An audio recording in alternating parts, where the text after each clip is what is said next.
Buen día, estimados estudiantes. Les envío un cordial saludo. Por medio de esta presentación audiovisual, estudiaremos la ecología de ecosistemas.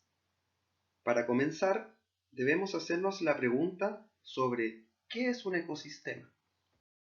Este concepto fue propuesto en el año 1935 por el señor Arthur Tansley, quien comprendió que los seres vivos y el ambiente en el que habitan se comportan tal y como lo hace cualquier sistema físico, es decir, como un complejo de elementos que interactúan entre sí dentro de un espacio determinado. Al respecto, Tansley escribe: el concepto fundamental es el sistema completo, el cual incluye no solo al complejo de organismos, sino que también al complejo de factores físicos que forman lo que llamamos ambiente. No podemos separar a los organismos de su ambiente, los que juntos forman un único sistema físico.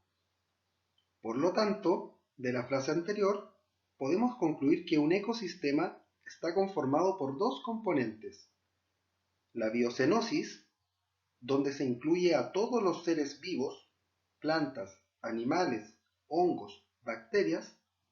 Estos organismos también son denominados la parte biótica de un ecosistema. Biótico significa vivo. Y el biotopo, o el material abiótico, es decir, no vivo, que incluye los factores físicos que forman el ambiente de los organismos, tal y como lo es la energía solar, el aire, la lluvia y el suelo. Dentro del concepto de biocenosis, debemos hacer la distinción entre los organismos que son autótrofos, es decir, aquellos que elaboran su propia comida, de los organismos que son heterótrofos, que obtienen su comida a partir de otro ser vivo, como por ejemplo, ingiriendo otros organismos. Los autótrofos cumplen el rol de organismos productores, dado que utilizan la energía proveniente del sol y la transforman en compuestos orgánicos simples por medio del proceso de fotosíntesis. De esta manera, estos compuestos orgánicos simples sirven de nutrientes para los organismos heterótrofos, que transformarán estos en compuestos orgánicos complejos. Un ejemplo de esto ocurre cuando un animal herbívoro consume una planta y utiliza los nutrientes de esta para producir masa muscular por medio del proceso de digestión. Además, dentro de los organismos heterótrofos se consideran también los organismos que son descomponedores, dado que estos se alimentan de los restos de otros seres vivos, transformando sus compuestos orgánicos complejos en compuestos orgánicos simples. Continuaremos ahora con la parte final del párrafo escrito por Tansley, que dice: los ecosistemas son las unidades básicas de la naturaleza sobre la faz de la Tierra, existiendo de varios tipos. Ecosistemas terrestres, donde se incluyen desiertos, selvas, bosques y matorrales. Ecosistemas acuáticos, tales como ríos, lagunas y mares. Y ecosistemas mixtos, donde tenemos humedales y costas. Estos ecosistemas mixtos son una conjunción entre los terrestres y los acuáticos. Ahora, observemos esta imagen, que representa un ecosistema típico de la región de la Araucanía de Chile, el cual podríamos observar, por ejemplo, en el Parque Nacional Conguillío. Hagamos el ejercicio de mencionar y describir cuáles son sus componentes. La biocenosis está compuesta por todos los seres vivos que están presentes en esta imagen. Los organismos autótrofos están representados por la araucaria, el roble, los coligües y los helechos, entre otros. Mientras que los organismos heterótrofos son el puma, el pudú, el cóndor, las lagartijas, los sapitos, los búhos, carpinteros y otras aves.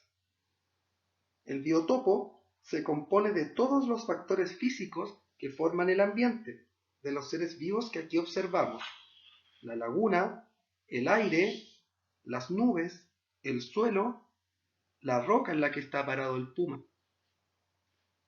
Todos los elementos que conforman la biocenosis y el biotopo no están aislados los unos de los otros. Estos interactúan entre sí, estableciendo diversos tipos de relaciones. Pensemos, por ejemplo, en el puma, que está utilizando una roca como punto de observación. Es posible que esta roca sirva al puma también de refugio y esté marcada con su orina. Veamos ahora el zorro culpeo que está cerca de la laguna. Este la utilizará luego como fuente de agua para beber, estableciéndose una relación estrecha entre la biocenosis, en este caso el zorro, y el biotopo, el agua de la laguna. En tanto, el zorro utilizará el agua para hidratarse y mantener su metabolismo óptimo. En conclusión, los seres vivos y su ambiente se relacionan estrechamente por medio de interacciones que los hace ser dependientes el uno del otro, lo que se conoce como la interdependencia entre los componentes de un ecosistema. Estas interacciones se llevan a cabo por medio de flujos de energía y materia. Lo que aparece representado en esta diapositiva por estas múltiples flechas de color azul que aparecen en el diagrama superior izquierdo, que correlacionan la biocenosis con el biotopo como una relación de interdependencia. Volviendo a nuestra imagen de la región de la Araucanía, un flujo de energía en este ecosistema se produce cuando las herbáceas captan la energía del sol y por medio del proceso de fotosíntesis producen hidratos de carbono. Un flujo de materia, en cambio, es cuando estos hidratos de carbono de las herbáceas son consumidos por el pudú, el cual los utilizará para producir masa muscular. Luego, el puma se comerá el pudú y utilizará sus nutrientes para su metabolismo propio.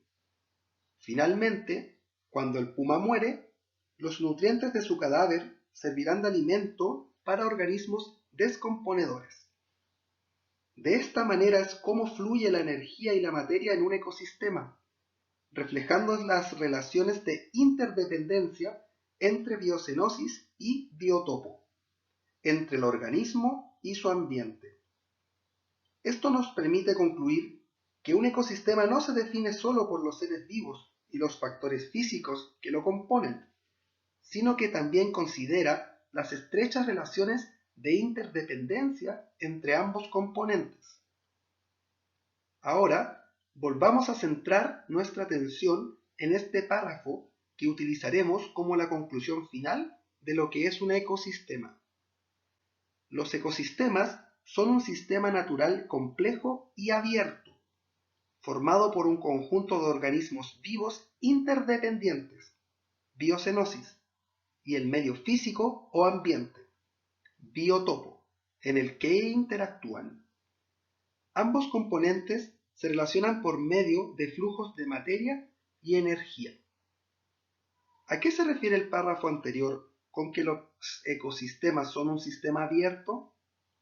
Esto quiere decir que un ecosistema no es un sistema que está aislado de su entorno en la biosfera, sino que presenta flujos que escapan de sus límites físicos.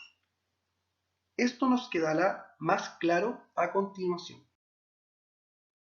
En el siguiente diagrama observamos una representación de un ecosistema simplificado para entender mejor cómo es la dinámica de flujos de materia y de energía entre sus componentes. La biocenosis está conformada por un bosque de pino con pastizales, un conejo, un zorro, un águila y hongos. El biotopo está conformado por la energía solar, restos orgánicos como fecas y cadáveres, el humus del suelo y otros compuestos inorgánicos. Notemos que las relaciones de interdependencia entre ambos componentes ecosistémicos están representadas mediante flechas que nos muestran la dinámica de flujo entre ellos. En color rojo se muestra el flujo de energía y en color marrón el flujo de materia. Partamos por lo más básico, analizando cómo es el flujo de materia en este ecosistema, fijándonos en las flechas de color marrón. Estas responden a lo que conocemos como la cadena trófica. Los nutrientes contenidos en los pastizales son consumidos directamente por el conejo, el que utiliza estos nutrientes para generar sus propios músculos. Luego el conejo es consumido por el zorro y este último por el águila. De esta forma fluye la materia en forma de nutrientes por la cadena trófica alimentaria, desde el pastizal al conejo, al zorro y luego al águila. Ahora notemos que cada uno de estos elementos de la cadena trófica están conectados hacia los restos orgánicos, dado que cuando estos seres vivos mueren, sus nutrientes quedarán disponibles en su cadáver para ser consumidos por los hongos descomponedores, los que utilizarán estos nutrientes para su metabolismo y desecharán otros compuestos inorgánicos que formarán parte del humus del suelo y que finalmente serán consumidos por los productores, pastizales y árboles a los que les servirán de fertilizante y dejarán nuevamente disponibles los nutrientes para los consumidores. Y así seguirá la cadena trófica o el flujo de materia en este ecosistema. Como podemos concluir, el flujo de materia es de tipo cerrado, dado que los nutrientes no escapan de los límites físicos del ecosistema, manteniéndose siempre en un ciclo dentro de la cadena trófica. Cuando un elemento de un sistema se mantiene en ciclo dentro de este sin haber salidas fuera de los límites del sistema, decimos que ese es un ciclo de tipo cerrado. Los límites de este ecosistema están mostrados en la flecha punteada de color verde. Ahora vemos lo que ocurre con el flujo de energía, fijándonos en el sentido de las flechas de color rojo. El flujo parte por medio de la captación de energía solar mediante el proceso de fotosíntesis por los organismos productores, como lo son los pinos y los pastizales. Los organismos autótrofos utilizan la energía del sol y la almacenan en forma de enlaces dentro de los compuestos de hidratos de carbono.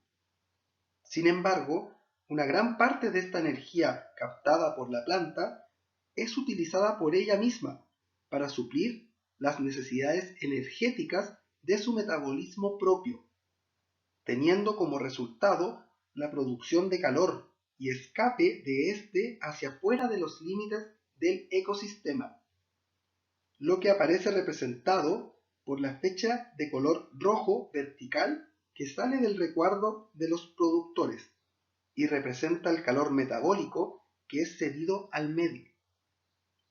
Se estima que aproximadamente un 90% de la energía captada por los productores es cedida al medio, en forma de calor, escapando de los límites físicos del ecosistema hacia la atmósfera.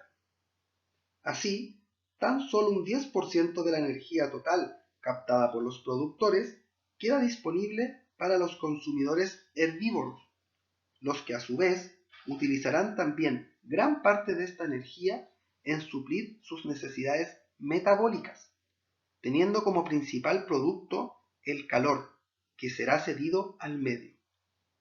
Nuevamente quedará disponible solo un 10% de esta energía para los consumidores carnívoros. Esta regla del 10% de energía disponible ocurre en cada nivel trófico, donde el 90% de la energía pasa en forma de calor al medio. Es por esto que el ciclo de energía dentro de un ecosistema es abierto, porque existen flujos de energía de salida hacia afuera de los límites físicos del ecosistema en forma de calor metabólico en cada uno de los componentes de la biocenosis, incluso en los descomponedores. En resumen, el flujo de materia en un ecosistema es cerrado y el flujo de energía es abierto. Así, podemos resumir que el ciclo de la energía en un ecosistema tiene una entrada de la energía proveniente del sol, la que luego es almacenada por los productores como biomasa vegetal, que será luego utilizada por los organismos consumidores como los herbívoros, carnívoros y descomponedores. La biomasa se define como la materia orgánica contenida en un espacio determinado, en este caso en los vegetales. Los organismos heterótrofos o consumidores utilizan la energía obtenida en los siguientes destinos. Primero, metabolismo, por medio de la asimilación intestinal en el proceso de digestión. Una gran parte de esta energía es utilizada en el incesante proceso de respiración celular, el que tiene como resultado la producción de calor, que escapa hacia el medio ambiente del organismo. La otra parte es utilizada en el proceso de producción o ganancia corporal, en la que el organismo utiliza esta energía para producir masa muscular, grasa, huesos, cartílagos, entre otros.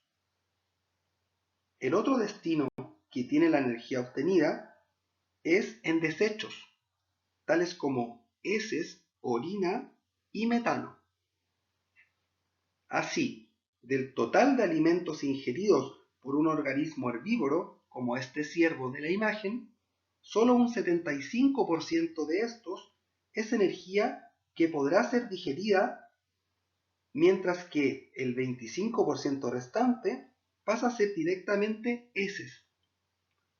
Un 10% de la energía digerible se transforma en orina y metano, restando solo un 65% como energía metabolizable del total de alimentos ingeridos por el animal herbívoro. El 47% de esto se transforma en calor, restando tan solo un 18% del total de alimentos ingeridos para que el herbívoro lo destine a ganancia corporal. En resumen, del 100% de energía consumida diariamente por un organismo heterótrofo, tan solo un 18% será utilizado en la producción corporal de este, mientras que el 82% restante se utilizará principalmente en producción de calor, heces, metano y orina, esto en orden descendente de cantidad. Ahora nos centraremos en los flujos de materia dentro de un ecosistema, los que están bien representados en lo que conocemos como la estructura trófica. Esta describe el proceso de transferencia de nutrientes entre las diferentes especies de una comunidad biológica, siendo la cadena trófica la parte simplificada de esta, en la que una especie se alimenta de la precedente y esta, a su vez, es alimento de la siguiente. También conocida como la cadena alimenticia, esta es la corriente de energía y nutrientes que se establece entre los elementos de la biocenosis de un ecosistema en relación con su nutrición. Dentro de un mismo ecosistema nos encontramos no solo con una cadena trófica, sino que podemos representar más realistamente la estructura trófica de un ecosistema por medio de la unión no lineal de todas las cadenas tróficas dentro de este, formándose finalmente una red trófica.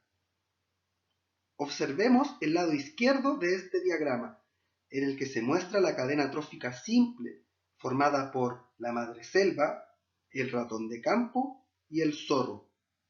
Esta cadena es más bien una abstracción simplificada de lo que ocurre realmente a nivel ecosistémico, dado que no está considerando todos los organismos que forman la biocenosis de este ecosistema. Así, el zorro también se alimenta de conejos, los que a su vez se alimentan de otras hierbas. Hemos agregado otra cadena a la estructura trófica de este ecosistema. Ahora bien, el zorro también se alimenta de este marsupial, el cual se alimenta de encinas y abejas, pero también es alimento de la lechuza. Si seguimos uniendo cadenas tróficas para describir la estructura trófica de un ecosistema real, terminaremos necesariamente explicando esta mediante una red trófica. La cadena trófica es la unidad básica de la estructura trófica de un ecosistema y está compuesta por distintos niveles en los que se ubican los organismos que la componen. Los integrantes de cada nivel trófico poseen la característica de compartir un alimento en común y poseer adaptaciones particulares para este tipo de alimentación.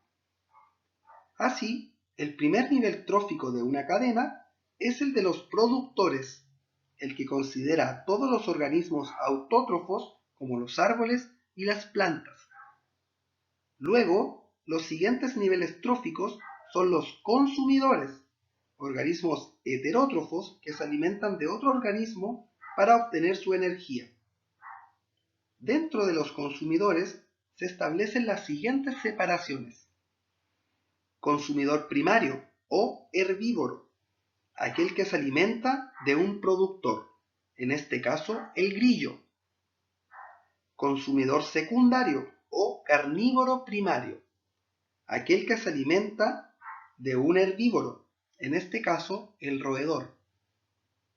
Consumidor terciario o carnívoro secundario, aquel que se alimenta de otro carnívoro, en este caso la serpiente. El águila es también un carnívoro secundario en esta cadena, dado que se alimenta de otro animal carnívoro. Sin embargo, pasa a ser un consumidor cuaternario por alimentarse de un consumidor terciario, la serpiente. Finalmente, en cada uno de los niveles tróficos descritos anteriormente, entran en acción los organismos descomponedores, los cuales se alimentarán de los cadáveres de integrantes de cualquier nivel trófico cuando estos mueran. Como ya vimos anteriormente, desde un nivel trófico al siguiente no fluye el 100% de la materia ni de la energía, dado que gran parte de la primera se transforma en desechos, mientras que la otra en calor. Tan solo una fracción del total de materia orgánica y energía queda efectivamente disponible para el nivel trófico siguiente. Esta situación queda retratada en las pirámides tróficas, las cuales hay de dos tipos. Pirámide de biomasa. Muestra la relación entre la biomasa y el nivel trófico por medio de cuantificar la biomasa presente en cada nivel trófico de una comunidad ecológica y en un momento dado. La pirámide de biomasa es una representación gráfica de la biomasa presente en una unidad de área en diferentes niveles tróficos. Recordemos que la definición de biomasa es la cantidad total de materia orgánica en un ecosistema. La pirámide de biomasa estándar es aquella que tiene un orden descendente de biomasa, desde los productores hasta el último consumidor. Esta pirámide estándar es la que aparece en la parte superior de nuestra diapositiva, y en esta se muestra que la cantidad de biomasa presente en el nivel trófico de los productores es mucho mayor a la de los herbívoros, y esta, a su vez, es mucho mayor que la de los carnívoros primarios. El nivel de biomasa de los carnívoros secundarios es casi despreciable frente a la de los niveles tróficos inferiores. Sin embargo, no todas las pirámides de biomasa presentan un orden descendente. Hay un tipo de pirámide en el cual la cantidad de biomasa de los productores puede ser inferior a la de los herbívoros.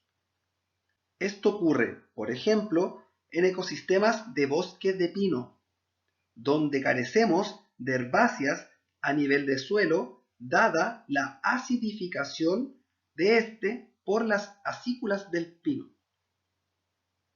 Pero la cantidad de insectos herbívoros, como las orugas, es mucho mayor en biomasa que el total de pinos presentes en el ecosistema.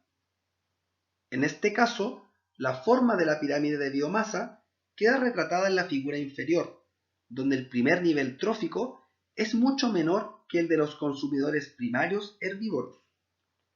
Para los niveles tróficos superiores, la pirámide se normaliza. Pirámide de energía. Esta muestra la cantidad de energía que inicialmente proviene del Sol, que queda retenida en cada nivel trófico en un ecosistema. Típicamente, un 10% de la energía es transferida desde un nivel trófico al siguiente. A diferencia de las pirámides de biomasa, las de energía son siempre descendentes en un ecosistema saludable, dado que siempre debe haber mayor cantidad de energía disponible en un nivel trófico dado para soportar la energía requerida por el siguiente nivel. El resto de la energía, que contempla un 90%, es utilizada por cada nivel trófico en sus procesos metabólicos, que finalmente producirán calor que será cedido al ambiente. De esta forma, si consideramos que la energía proveniente del Sol corresponde a 1.000.000 de kilocalorías, solo 10.000 kilocalorías serán almacenadas por los autótrofos, mientras que los herbívoros que consumen esta energía almacenada por los productores solo almacenarán como ganancia corporal un total de 1.000 kilocalorías, las cuales quedarán disponibles para los carnívoros, y así sucesivamente. Cada nivel trófico tendrá disponible tan solo un 10% de la energía que tenía disponible en nivel trófico anterior. El resto será utilizado en procesos metabólicos vitales con la subsecuente producción de calor y será cedido al medio.